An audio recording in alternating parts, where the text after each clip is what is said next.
and welcome to the Book Pharm podcast, a podcast started by two very bored pharmacy technicians looking for a hobby. Thanks for tuning in, and let's get started.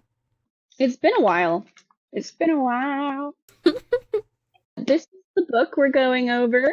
It's called The Maid by Nita Prose. On my little copy, it says the Good Morning America Book Club. I guess it was part of that. I don't watch Good Morning America. So it must have been pretty good. Right? Yeah. So that's good. Yeah, so I'm going to go ahead and just read this book insert because that's what gripped our attention, right? So let's go for it.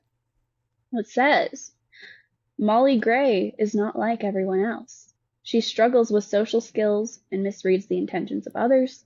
Her gran used to interpret the world for her, codifying it into simple rules that Molly could live by. Since Gran died a few months ago, 25-year-old Molly has been navigating life's complexities all by herself. No matter, she throws herself with gusto into her work as a hotel maid. Her unique character, along with her obsessive love of cleaning and proper etiquette, makes her an ideal fit for the job. She delights in donning her crisp uniform each morning, stocking her cart with miniature soaps and bottles, and returning guest rooms at the Regency Grande Hotel to a state of perfection. But Molly's orderly life is upended the day she enters the suite of the infamous and wealthy Charles Black, only to find it in a state of disarray and Mr. Black himself dead in his bed. Before she knows what's happening, Molly's unusual demeanor has the police targeting her as their lead suspect. She quickly finds herself caught in a web of deception, one she has no idea how to untangle. Fortunately for Molly, friends she never knew she had unite with her in the search for clues to what really happened to Mr. Black. But will they be able to find the real killer before it's too late?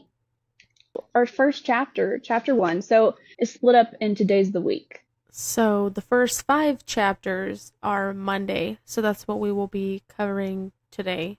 Yep. Is chapters 1 through 5. Yep. And Molly Gray is our main character. And, of course, we did learn that. And she recently lost her gran, who raised her, which we already kind of learned, but this is introducing it in the book form. We learned she's a maid at the Regency Grande Hotel. And I wrote in my notes, this hotel is no Holiday Inn. Yeah, it's described as like, there's marble staircases and really expensive smells. Like the people that stay there are either like celebrities, businessmen, influencers. Like it's a very high-end place. Yeah. So she also says that the staff are not supposed to enter through the main entrance. They're supposed to enter through the back ways, but she doesn't like to do that, so she enters the main entrance. Yeah, because she wants to get it all in because she wants to see the beauty of the hotel every time.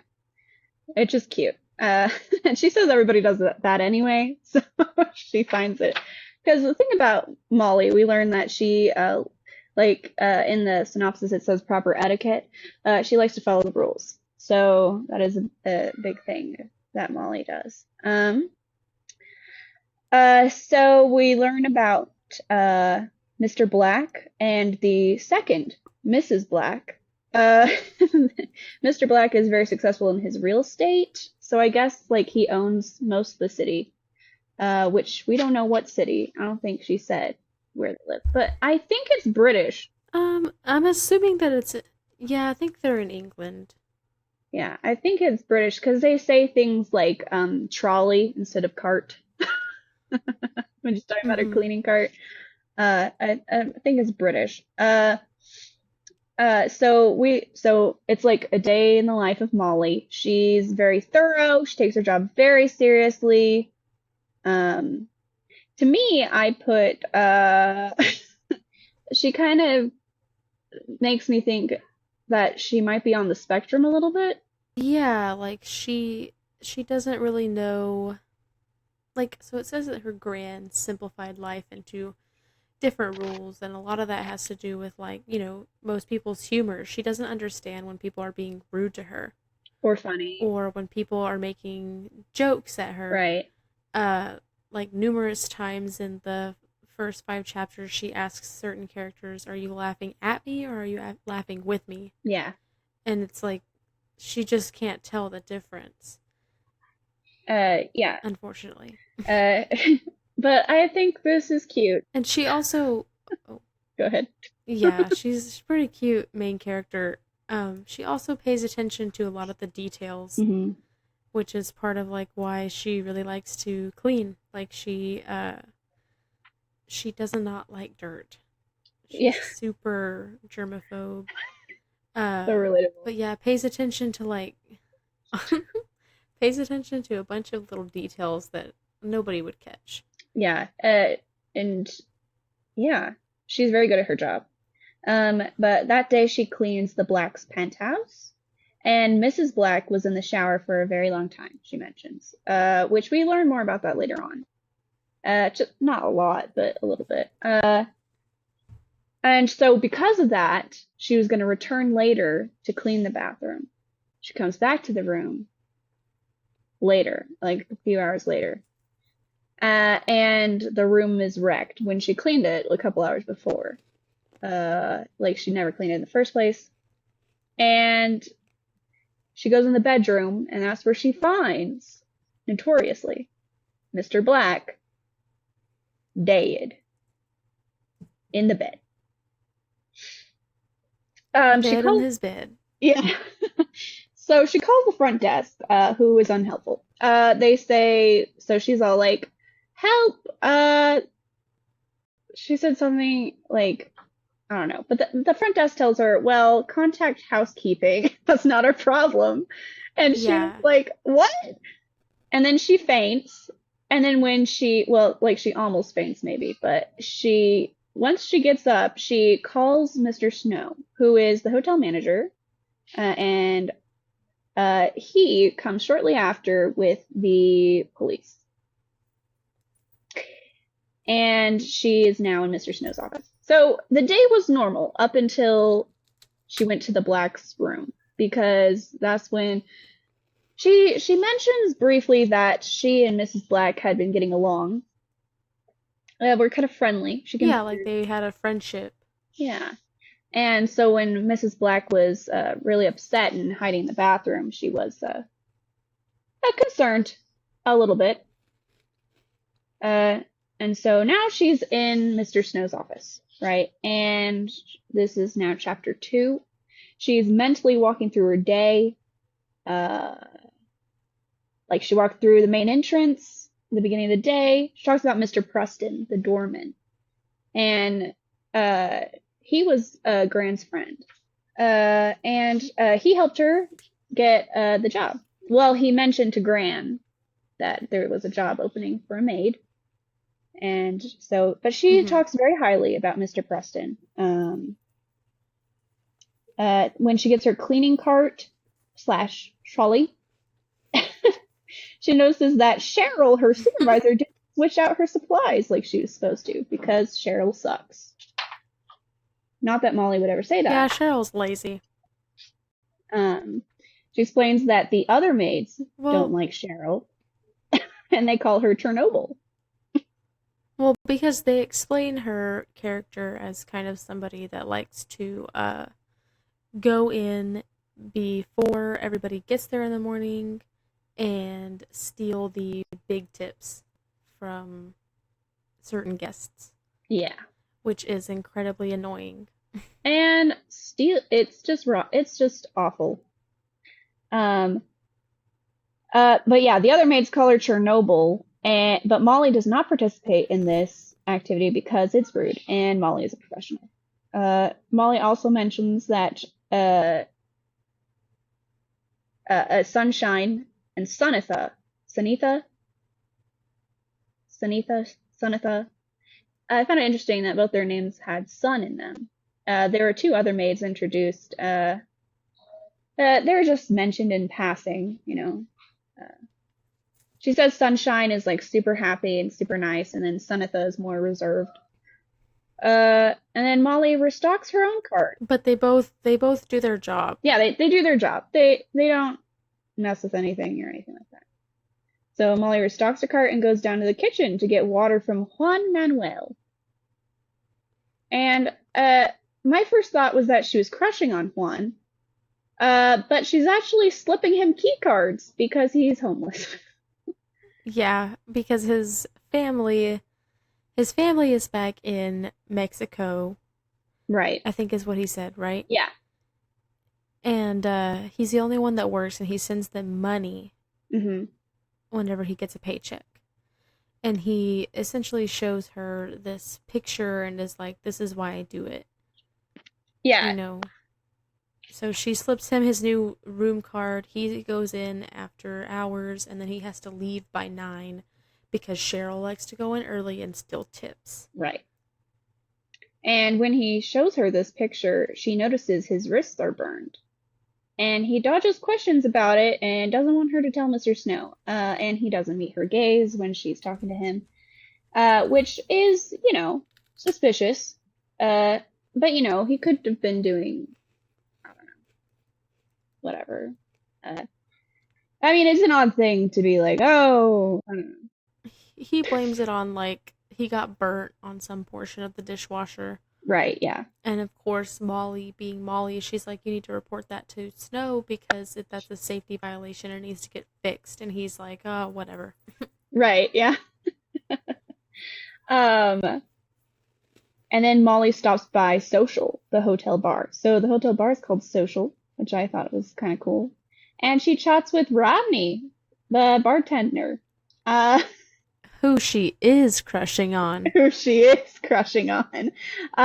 Is she gets the paper from him, and she mentions that she really likes his smooth chest, at least the lack of chest hair. Uh, She can't, yeah, she can't stand hairy men, is what she says. yeah. She says they went on one date about a year ago, and she had the time of her life, and they've done nothing since. They've been friendly, but they haven't dated again. And she keeps hoping that someday, But she has had a recent significant other, which we'll get into later. She yes, mentions that she can't even stand the thought of him, and his name is Wilbur. yes. Uh, Molly also reveals that she's helping out Juan Manuel because Rodney asked her to. Because it's out of Molly's character to be slipping somebody key cards. She obviously knows it's against the rules. Mm-hmm. But she's doing it because Rodney asked her to. So this is her going over the day. So after she has all of her stuff ready, she then goes to the Black's penthouse to begin cleaning. She mentions that Mr. Black is coming out of the room as she's going in, and he's rude, clearly, and pushes past her.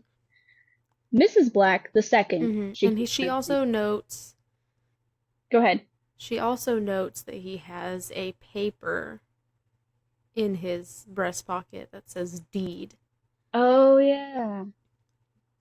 I forgot about that. which And he does not have whenever she finds him dead. yeah. What did it say on it again, you said? It said deed. Oh, We also need to go over what Rodney said to her about the newspaper and about the kids. oh yeah. 'Cause the headline said something about that, didn't it? I didn't even write that in my notes. I can't believe I forgot that. Yeah, the something about how the ex-wife. So Mr. Black's been married twice, and his first wife Hmm.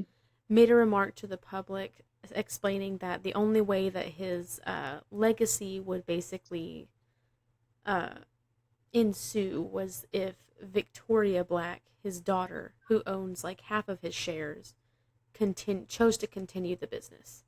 Like she almost owns more than half of his company Yeah. Uh, or his, estates and everything. yeah. So Mr. Black is for sure in a sticky situation with his family, uh, and it's making the news, of course, because he's the rich guy. Gotta keep up with what he's doing. But we do learn that Mr. Black is not a very nice guy, and maybe he's just really stressed from all the things. But I don't know. Uh, But the second Mrs. Black, her name is Giselle, and when she enters the room, Giselle is crying on the divan. Divan? How do you say that word? The fancy word for a couch, a fancy I couch. don't know. Divan, divan. Anyway, but Molly says they had become friendly. But when she asks Giselle what's wrong, Giselle rushes to the bathroom and locks herself in there. And then Molly just kind of shrugs it off and begins to clean. But she does notice two one-way tickets to Cayman Islands. The safe in the closet is open, which kept her from closing the closet door. And it was revealing legal documents, a passport, and lots of stacks of cash. Tall Like stacks of cash. crisp $100 Benjamins, Yeah. like 6 or 7 stacks kind of cash, just sitting there in the safe. And she even says that, she was in a tough uh, financial Financial. situation, and it really took a lot for her to not partake in those Benjamins. Yeah, to not take any of it. Um, so Giselle comes out of the bathroom at long last, but isn't herself, so Molly leaves. My immediate fear when knowing what we know now, that Mr. Black is going to be murdered or is going to die very soon, like within hours, maybe even minutes, right, in that room, is that a majority of any evidence has been cleaned by Molly. It, Yeah. so that was something I worried about because I was thinking any evidence maybe leading up to it has been cleaned at this point. So in chapter 3, Molly meets Detective Stark, who is assigned to the case of Mr. Black's death. And it's quite the awkward encounter. Detective Stark makes Molly uncomfortable. Molly smiles to herself about a joke when Detective Stark mentions foul play, which is a bad look because um, Detective Mm-hmm. Stark was like, foul play, and then she thought of a joke Gran told her. It was something about like birds foul play, and like what's it called when birds play golf or something, and they said, I don't know. I don't even remember what the joke was, but I remember feeling very anxious that Molly was smiling, and when in this very serious situation. So what's interesting to me is that Molly was very stressed at the time she found Mr. Black dead, understandably. And everybody says, oh, well, now Molly's in shock. She's in shock. She's in shock. That's why she's acting so strange. But Molly is in complete denial of that, which doesn't help her case at all. She's like, I am so not in shock. She's like, sometimes you Yeah. just have a bad day, I guess. And they're like, what? What are you talking about? Uh, so She even says something like to Mr. Snow about going back to work after she finds this guy dead. yeah, Like she's still thinking, "Oh, I still have rooms to clean, bro." And she's like, "Dude, you are not going back to work." yeah, like yeah. So Detective Stark takes Molly to the police station for a witness statement. Mr. Snow and Detective Stark deny that Molly is in any trouble. They're like, you're not in any trouble. We just want to, know what happened. So in chapter 4, Molly is sitting in an interrogation room. Uh, I found it relatable how Molly mentions the bite marks on Detective Stark's pen. Like the end of the pen, and and then she says that it's a germ factory, and I felt that within me so deeply related to that. Uh, Germs, like we mentioned earlier, I'm a germaphobe, and yeah, that pen, gross. Even when she straightened Detective Stark's notepad, she didn't touch the germ pen, and then I drew a heart next to that note. It's like, yes. Uh, So Detective Stark, just asks if Molly knows anything odd or out of place in the Black's room. And then Molly just kind of out and says, "Oh, well, some pills were spilled on the bedside table." And I was like, "Oh, shoot, there are pills?" And then she reveals that these pills are Giselle. Then she says, Yeah. And Giselle takes them when she's anxious. And Giselle even offered some to Molly before, but of course Molly didn't take any. She's a good noodle. hmm. Uh, So but then we kind of hear more about, like, Giselle and Molly, that, you know, Giselle kind of, to me, it felt like they're not really friends and more like Giselle kind of uses, like whenever bullies on the playground are hanging out with the weird kid, but it's more like like they're treating him like a pet. oh, you felt that way? You know what I mean? Okay. I didn't think of it like that. That's kind of how That's I felt, just because, like, she would tell Molly, "You're really pretty, but you need makeup," or right. like, Oh, "You're kind of really weird, but I like yeah, you." you're right. Kind of like it just felt like she was talking to Molly because she doesn't have anybody to talk to because her husband's a jerk Right. and keeps her in the penthouse room. But essentially, like, they have become friends, and Giselle confides in Molly about how, it's not all glamorous. Like, she was told by her friend to just buy a nice dress and go to a bar, and the men will buy the rest. And that essentially, Right. like she has a hourglass that she has filled with sand from her favorite beach that she's been to. But essentially, Which are like, the Cayman Islands the Cayman Islands. that Which, which she saw the one-way tickets to. see, I hadn't even seen that. I hadn't even remembered that she found tickets. But yeah, like, essentially it's just not all that it's cracked up to be, but she's getting where she wants to be somehow. And Molly explains to her, yeah, that it's not like all rainbows on her end of the spectrum. And then we hear about Wilbur, Yes. which I'll let you lead into that Yeah, because he's a piece of crap. yeah, Wilbur is a piece of crap.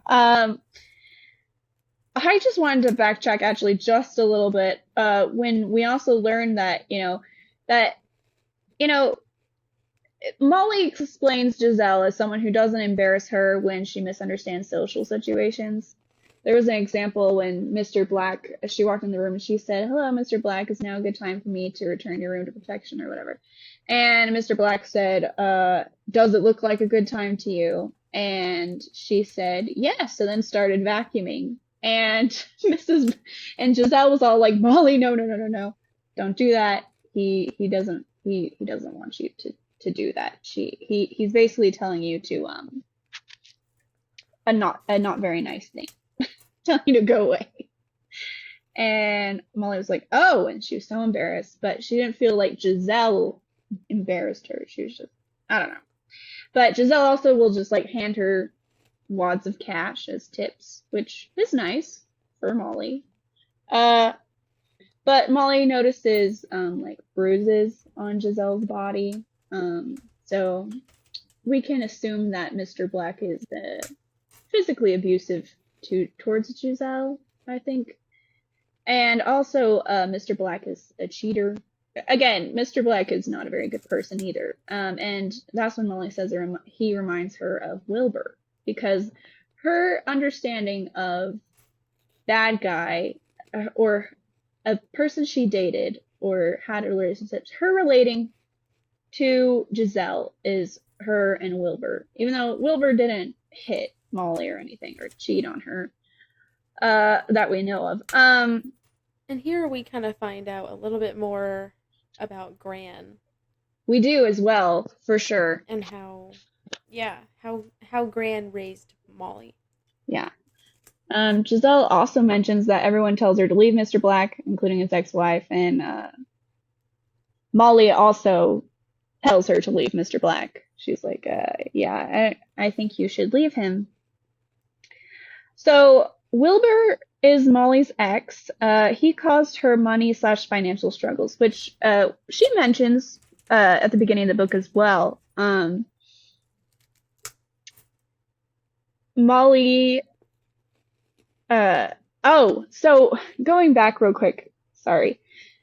Molly, when she's being questioned by Detective Stark, because she has all this, like, this information about Giselle, and she feels this way about Giselle, like she's her friend, um, she feels like she needs to protect Giselle, so she withholds information from the police, which gives me a lot of anxiety. We already know that Molly is implicating herself in this death, uh, and and and it's hard to not be like, oh, I can see from the detective's perspective that, oh yeah, Molly seems so guilty, or at least very suspicious, because she's withholding information, which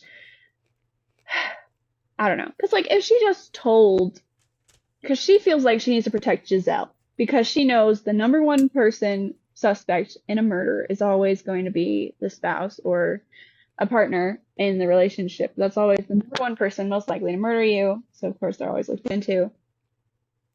But she feels this needed to protect Giselle, and so she withholds information, and it's giving me anxiety. So Detective Stark takes her home, and Molly has this thing where uh, she lives a very structured life. She's always cleaning. She it's like her obsession. Uh, And I thought was so sad is when she goes home, even though Gran is dead, she still announces to Gran that she's home. And I was like, that's so sad. She's like, Gran, I'm home. But Hmm. Gran's not there. Uh, so yeah, so Wilbur, right? This guy, he's a piece of crap. But before that, we learned that Molly and Gran had their life savings pooled together and called it the Fabergé. And uh, Gran had pancreatic cancer, and Molly was going to go to college for hotel management, and she met Wilbur at the college, at least on the campus. And also, I wrote this. I said, side note, I noticed everyone's last names are a color. Molly Gray, Cheryl Green, Giselle Black, Mr. Black, Wilbur Brown. Thought that was interesting that they're all colored. Maybe, maybe like Clue. Oh, you're right. Maybe it is like Clue. That is kind of bizarre. I didn't even think about that. So Wilbur was a math person. He liked math, which is automatically a red flag. No, I'm just kidding. I'm just kidding. He was an accounting major, which automatically a red flag. Yeah, and If your name's Wilbur and you're an accounting major, you really suck. yeah. So but he stole a calculator, and Molly was like, "Wait, aren't you gonna pay for that?" And he was all like, "Shut up," because he's a jerk. And she was like, "Oh, okay." Um, and then she And went out so, to the like, one day, yeah, they go out. She goes out to deposit some money, Molly went out to the bank. and uh and Wilbur was like, "Oh, I'll go with you, I'll walk you over there." And she's like, "Okay." And Gran's like, "Okay." And he took note of the pin, stole her bank card without Molly knowing, and robbed them clean. And so now they have no money saved up anymore. They have nothing. And Molly couldn't bring herself to tell Gran what happened because Gran kept telling Molly not to worry about money because they had the Fabergé. So like, she's like, when I am gone, because I have pancreatic cancer, I'm gonna die. Uh, when I'm gone, you don't have to worry about money because we have the Fabergé. And she's like, you can take care of all the bills. When money's tight, don't worry about anything. Go to college, do what you want to do. And Molly just feels crushing sadness because that's not what's going to happen. and she can't bring herself to tell Gran that Yeah, and she can't live like that. it was supposed to be like enough money to cover like twice the rent for like 2 years or something. Like it was a lot of money. Yeah, and so Molly was unable to start her classes, rent was late, and Gran was dying, which is expensive. All the medications, dying is expensive. And this is all revealed while Molly is doing her evening chore of sweeping and mopping. And then Mr. Snow calls her up, and he's like, "Hey, can you come in tomorrow, even though it's your day off?" Because Cheryl called out due to trauma from Mr. Black being found dead. From Mr. Black being dead. And uh, And she's Molly's like, like, "But she didn't find the body," and he was like, "Well, what are you gonna do?" And Molly, of course, says yes because she loves what she does and she needs the money. So, uh, and then I wrote, could Cheryl be a suspect? No motive revealed currently. I think Cheryl's just an idiot. That's the thing. I think she's just a I think jerk. so too. But I'm just saying, you never know. So yeah, we get this information. So we know these things. What we've learned so far. Mr. Black is a piece of crap. Giselle may or may not actually be a real one. Uh, A real one. yeah. And Wilbur is also a piece of crap. Rodney's hot, and And he has no Molly chest is hair. implicating herself. Rodney has no chest hair, uh, which Molly Uh, thinks is hot. Juan Manuel is sneaking key cards. Yeah, Manuel is staying at the hotel at night. Uh, yeah, not. I wanted to say not legally, but I don't know if it's just like a rule. Well, I mean he's not paying, so I guess he's kind of squatting. I don't know, but Yeah, he's a squatter. yeah. Also, Gran died, which is so sad. Uh, and Molly. So you mentioned the hourglass earlier, and Giselle did give it to Molly.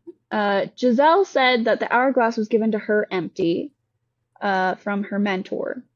Someone she claims to be her mentor, I guess. She said that this person was like grand to her, right?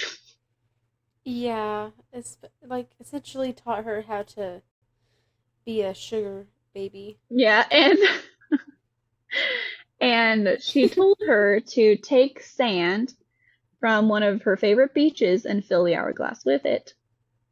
And that's when she filled it with the sand from Cayman Islands. And then she gave it to Molly. And Molly said that she would keep it forever. But Molly couldn't bring herself to bring it home. She keeps it in her work locker because she says she likes to keep everything at the apartment. Something like, She likes only grand stuff. yeah, only Gran's stuff there. She wants like everything to remind her of Gran there. She even finds it hard to call it her apartment because to her it's still Gran's apartment. Um, it's very interesting because you said that you felt like Giselle was kind of like, like the rich popular girl, like picking somebody that's essentially like less quote unquote than her as Mm-hmm. like a pet, which I didn't see that way. Yeah. But then when I'm thinking about it with that lens, it is interesting. But I thought that Giselle was just kind of like maybe like ignorant in a sense. Like she knows a lot about her. I mean, I don't know. I don't know. Well, Rebecca's laptop died, so it's just me. But that's pretty much all you need to know.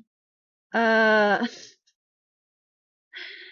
So until next time, we'll be here slinging words and pills to pay the bill.